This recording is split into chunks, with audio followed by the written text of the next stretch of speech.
Krásný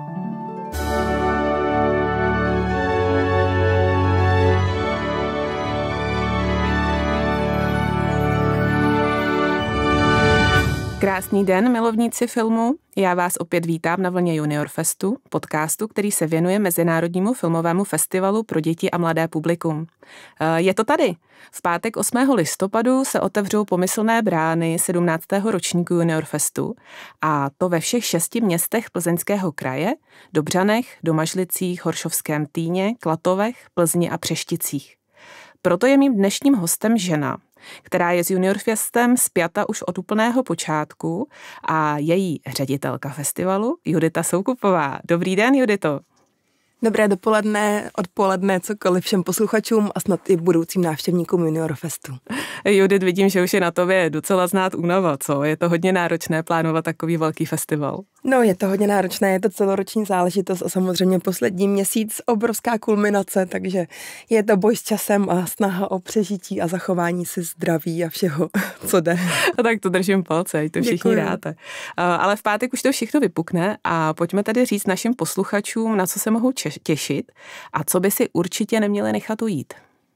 Tak já, protože vím, že vlastně tvým předchozím hostem byla naše programová ředitelka Saša Hroncová, která krásně mluvila o filmovém programu, tak nebudu se zaměřovat na filmový program, ale jak se řekla, v pátek 8. listopadu začínáme, ve všech 6 městech už běží projekce, filmové projekce, ale hlavně v Domažlicích před slavnostním zahájení ještě bude uveden krásný a optimistický film Linda chce kuře od 17 hodin v tamním kině Čakan a od 19 hodin slavnostní zahájení. Součástí každého ročníku jsou zajímaví hosté. Na koho se můžeme letos těšit a kde se vlastně s nimi uvidíme? Tak kromě nějakých filmových trendů, tak se snažíme s Junior Festem i reflektovat významná jubilea nebo výročí, většinou třeba i filmů, na kterých víme, že vyrostlo několik generací. A letos, a nechci vůbec, aby to znělo jako smutně, měli jsme připravenou akci k 90. narozeninám známé režisérky Věry Šimkové-Plívové, které teda nakonec díky jejímu odchodu se musí změnit spíš na nějakou vzpomínku, ale já to beru velmi jako hezkou vzpomínku. Tak tahle akce se uskuteční v Dobřanech v neděli 10. listopadu. Tam jsou opravdu zajímaví hosté, kteří budou vzpomínat. Víme, že vlastně kdo přijede, tak bude například Jan Kraus, přijede Ivana Chýlková, přijede její dcera Katka Pryšťáková, která už Junior Fest kdysi navštívila. Katka Pryšťáková mi právě před 10 minutama volala, že by přijela i s jejím bratrem, se synem paní Plívové, Michal Dymek, ten je zase znám divákům jako hlavní hrdina z filmu Páni kluci, takže tam si myslím, že je hezká delegace. Současně v Domažlicích poslední festivalový den bude vzpomínka na režiséra Jindřicha Poláka. Při té příležitosti uvedeme vlastně jeden díl Pana Tau a jeden díl Chobotnice z 2. patra. Ale co bude zajímavý na téhle akci je, že i když výročí Jindřicha Poláka bude až příští rok, tak Česká televize připravuje o Jindřichovi Polákovi dokument. A právě u nás na Junior Festu jsme se dohodli, že vlastně použijou materiály a interview vlastně s diváky, kteří přijdou na tuhle akci. Takže vlastně potenciální diváci, kteří přijdou na Junior Fest, se můžou stát potom vlastně herci v budoucím dokumentu České televize. Tak to je určitě lákavá nabídka, hlavně pro celé rodiny, děti, které se toho mohou zúčastnit. Paráda. Jinak letos bude Junior Fest oceňovat Zlatou Rafičkou, jako každý rok, nejvyšším festivalovým oceněním, které je udělované významným českým hercům a tvůrcům za přínos v tvorbě pro děti a mládež. Jaké osobnosti můžeme letos očekávat a jaké převezmou Zlatou Rafičku? Většinou máme 2 osobnosti, nejinak tomu je i letošní rok a mám velkou radost, že 9. listopadu převezme Zlatou Rafičku velmi oblíbený herec Petr Štěpánek a 10. listopadu Daniela Kolářová. A obě 2 akce jsou tradičně na Státním hradu a zámku Horšovský Týn a začínají v 18 hodin. Myslím si, že ještě nějaké poslední vstupenky jsou k dispozici, kdyby diváci měli zájem, takže Horšovský Týn 18:00 vlastně je to vlastně nakonec to vyšlo díky jejím možnostem časovým na víkend. Rafička bude letos nová, slyšela jsem, Rafička že bude Rafička letos bude nová. Tady teda velký dík a majstrštyk patří naší kolegyně Martině Míškové, kterou tímto zdravím, protože se jí podařilo, že vlastně Rafičku nám udělá vlastně soukromá sklárna FPAS na míru a vlastně pro mě tohle je nádherná spojitost, když vlastně oni nám tím moc pomůžou, ale z druhé strany víme, že i pro ně je to prestiž a vlastně ta Rafičku, už jsem vlastně viděla i obhál, jak to připravili opravdu s láskou, tak to je prostě pro mě vlastně ideál, jak by to mělo fungovat. Já už jsem dokonce viděla i Rafičku, můžu prozradit, ale určitě ji našim divákům a posluchačům odtajníme až při předání právě Petru Štěpánkovi. Mluvila si o Petru Štěpánkovi, paní Kolářové, v Horšovském Týně. Můžou se s nimi diváci potkat ještě někde jinde na nějakých doprovodných akcích? Můžou, když tak bych doporučovala podívat se na náš web www.juniorfest.cz, protože samozřejmě ne vždycky jde, aby takhle velká osobnost navštívila všech 6 festivalových měst, ale vím, že paní Kolářová bude v Domažlicích, pan Štěpánek bude mít potom ještě setkání. Teď radši to nebudu říkat, abych se do toho nezamotala. Myslím si, že Přeštice tam já si taky určitě... myslím, že Přeštice, přesně tak. Takže snažíme se, aby vlastně aspoň jsme pokryli několik víc měst. A určitě vlastně bude moct být i součástí většího počtu hostů a diváků, protože, jak já sama vím, tak vlastně paní Kolářová bude sázet strom. To je pravda, na základní škole v Kolovči, což tímto zdravíme paní učitelku Ditu, která je vlastně už taky jednou nohou součástí týmu a tam vždycky je moc příjemná a hezká atmosféra. Začali jsme tradici, že loni tam, myslím, byl Lukáš Langmajer a Pavel Nový, předtím Veronika Frajmanová a to taky patří k těm opravdu jako velmi vřelým a srdečným akcem, to setkání s těmi dětmi. Perfektní. Vím, že velkým lákadlem jsou také workshopy. Co to vlastně znamená a kde je můžeme navštívit? Workshopy, já to nechci brát úplně jako obšírně, ale už vznikly jako před x lety, kdy se snažíme je zaměřovat na nějaké témata. V minulosti to byly například filmoví maskéři, filmoví kaskadéři. A pak se to etablovalo s tím, že snažím se klát důraz, aspoň třeba za mě osobně, ať už máme každý rok jakékoliv téma, tak já osobně moc se snažím, aby jsme každý rok měli i workshopy zaměřený na bezpečnost dětí, na internetu, kyberšikana a podobně, protože je toho všude. A letos mám velkou radost, že a to by jsem ráda zmínila separé, že vlastně Libuše Šmuclerová tak vytvořila s kolegy krásný projekt www.kybertabu.cz, což jsou asi 4minutový krátké díly zaměřené na bezpečnost, na právě rizikové informace na internetu, závislosti, kyberšikana a takovýhle.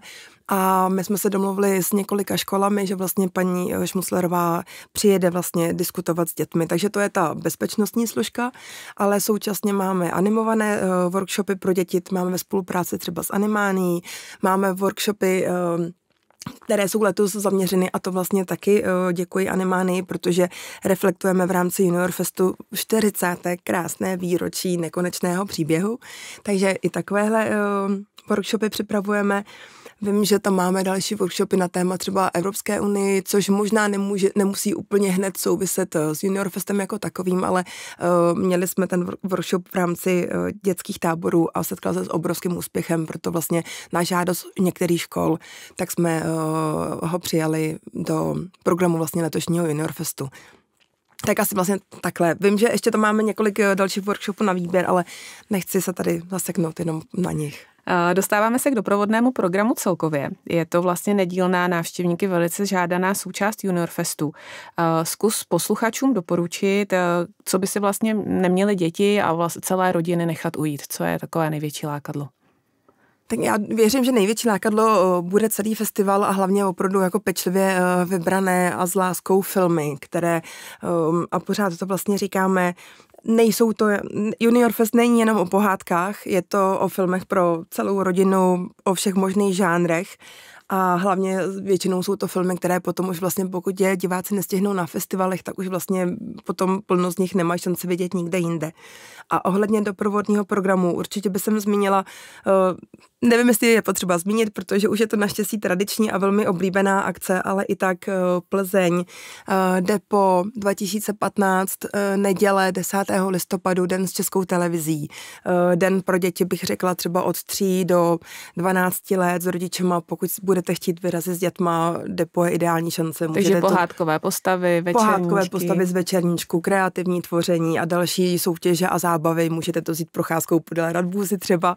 Myslím si, že i Lampionový průvod je součástí. A končí to Lampionovým průvodem, přesně tak.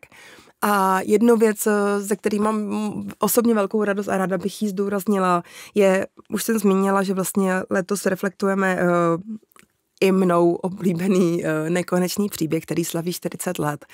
A v Olympii, v obchodním centru v Plzeň Černice, tak budeme mít připravenou díky spolupráci školy v Nerudově ulici grafické, tak budeme mít připravenou hezkou výstavu panelovou a díky Bavaria filmu, tak diváci, kteří se do Olympie dostanou, tak můžou vidět nejenom opravdového kamenožrouta z tohoto filmu, ale hlavně tam bude ještě jedna třešnička a to je, že se nám podařilo dojednat, že letošním hostem Junior Festu, zahraničním hostem bude Tammy Stronach. Wow. Což možná takhle posluchačům málo co řekne, ale když zmíním, že je to císařovna dětská císařovna z říše fantazie z Nekonečného příběhu, tak je mi jasný, že už to asi jako přesně tak už to asi docvakne.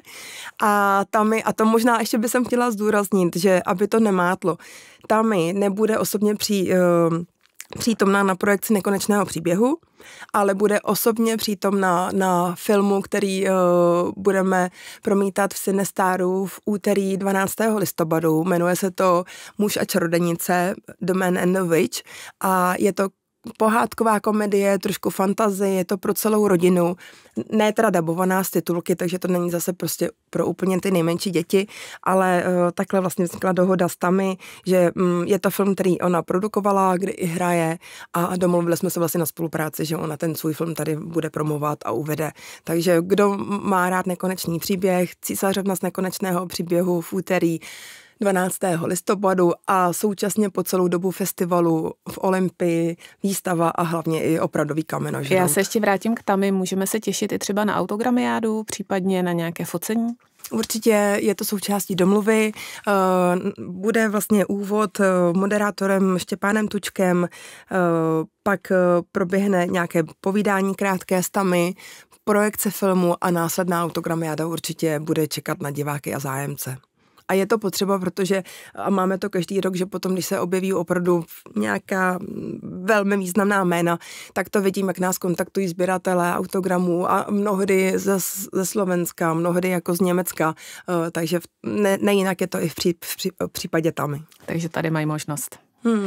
Programová nabídka je opravdu široká, je těžké si vybrat a tak mě napadá, jak je to vlastně s akreditacemi a můžou se zakoupit, jsou jenom víkendové nebo celofestivalové?